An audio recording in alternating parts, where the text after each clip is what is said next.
2014 से देश ने प्रधानमंत्री के तौर पर एक ऐसे शख्स को देखा जिन पर सबकी नजर रहती है और सबकी नजर उन पर रहती है। भारत में एक सामूहिक चेतना का पुनर्जागरण हुआ। एक सामूहिक चेतना का पुनर्जागरण। आजादी के इतने संघर्ष में से जो अमृत था वो अब संजोया जा रहा है, संकलित हो रहा है, संकल्प में परिवर्तित हो रहा है, पुरुषार्थ की पराकाष्ठा जुड़ रही है और सिद्धि का मार्ग नजर आ रहा है।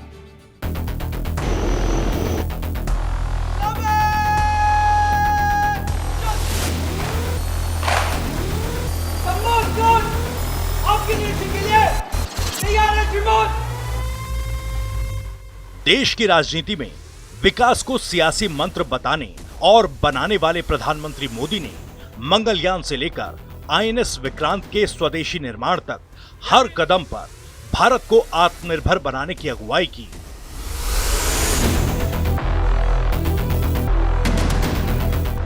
यदि लक्ष्य दुरंत है, यात्राएं दिगंत है, समंदर और चुनौतियां अनंत है, तो भारत का उत्तर है विक्रांत।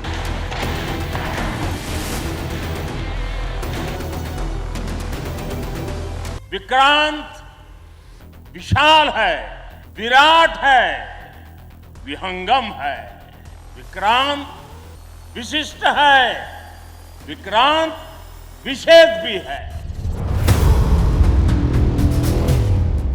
अमेरिका, रूस और चीन जैसे पावरफुल देशों के साथ बेहतरीन कूटनीतिक रिश्तों को नया आयाम दिया तो पाकिस्तान जैसे देशों पर सर्जिकल स्ट्राइक कर सबक भी सिखाया।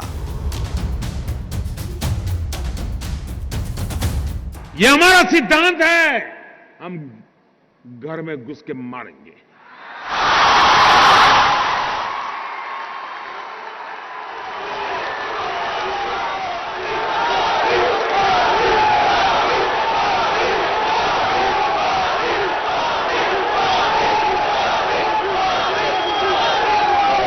कोई देश ऐसी असहाय अवस्था में नहीं रह सकता है। 40 साल से आतंकवाद हिंदुस्तान के सीनों में गोलियां दाग रहा है जी। भारत मां की सीने में गोलियां दागी जा रही है, बम धमाके किए जा रहे हैं, निर्दोषों को मारा जा रहा है। लेकिन वोट बैंक की राजनीति में डूबे हुए लोग कदम उठाने से डरते हैं। मुझे सत्ता की कुर्सी की परवाह नहीं है, मुझे चिंता मेरे देश की। हर साल दिवाली के जश्न को सरहदों पर देश के जवानों के साथ मनाने का उत्सव अपने आप में मिसाल है।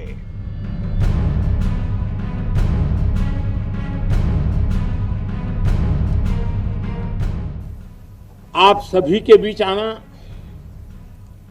जो भाव अपने परिवार के बीच जाकर के होता है, वही भाव मेरे मन में होता है। और जब से मैं इस संवैधानिक जिम्मेवारी को संभाल रहा हूं, आज उसको 20 साल से भी अधिक समय हो गया।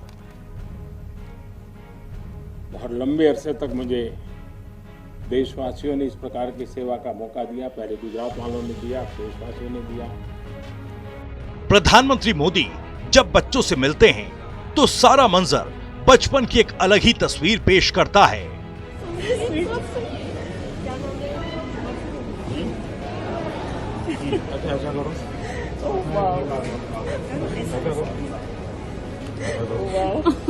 आप लोगों में स्कूल कौन जाता है? सब जाते हैं। लड़ाई कौन करता है? कौन करता है? कोई नहीं करता। अच्छा, घर में जो अपनी बहन को मारते हैं ऐसे कौन कौन है? ये हिस्ट्री का खेल है। बतौर प्रधानमंत्री सियासी सफरनामे की चर्चा तो हमेशा होती है, लेकिन पीएम मोदी देश की जनता की मन की बात जानने और अपने मन की बात करना नहीं भूलते।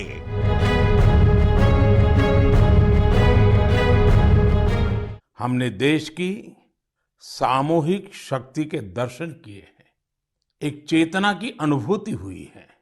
इतना बड़ा देश इतनी विविधताएं, लेकिन जब बात तिरंगा फहराने की आई तो हर कोई एक ही भावना में बहता दिखाई दिया। तिरंगे के गौरव के प्रथम प्रहरी बनकर लोग खुद आगे आए। हमने स्वच्छता अभियान और वैक्सीनेशन अभियान में भी देश की स्पिरिट को देखा था। अमृत महोत्सव में हमें फिर देशभक्ति का वैसा ही जज्बा देखने को मिल रहा है। सारी सृष्टि को ऊर्जा ही चलाती है, इसलिए जब भी ये चर्चा होती है कि प्रधानमंत्री 70 पार की उम्र में भी इतनी ऊर्जा कहां से पाते हैं, तो इसका जवाब है योग।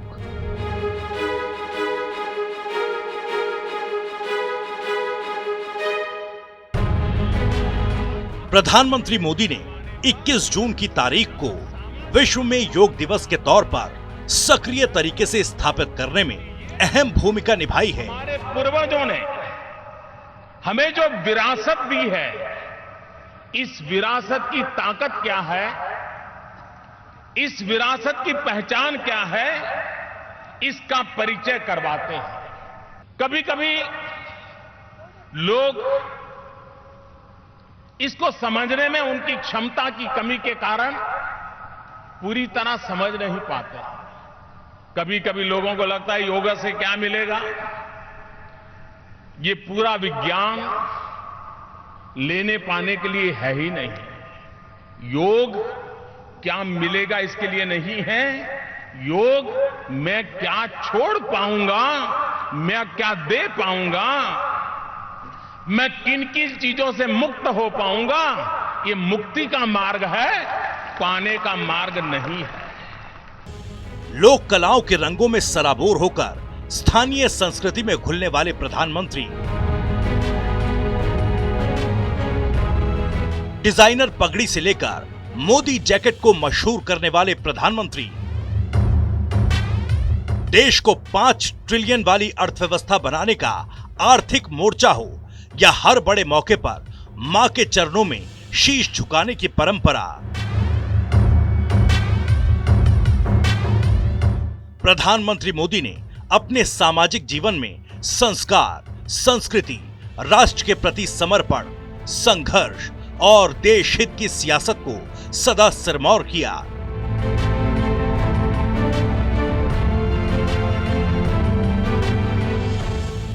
सोशल मीडिया पर 82 मिलियन फॉलोअर्स हों या देश विदेश में लोकप्रियता के कोई भी पैमाने, एक शख्स के जन्मदिन पर अगर हिंदुस्तान समेत दुनिया के कई शहरों में जश्न हो रहा है, तो ये अपने आप में भारत के लिए गौरव की बात है।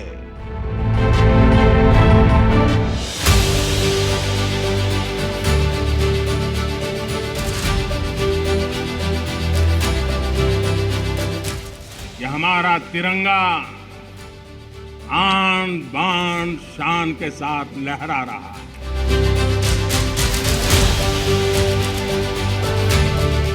इस मिट्टी में वो सामर्थ्य है जो शासकों से भी परे सामर्थ्य का एक अंतर प्रभार लेकर के जीता रहा है, सदियों तक जीता रहा है।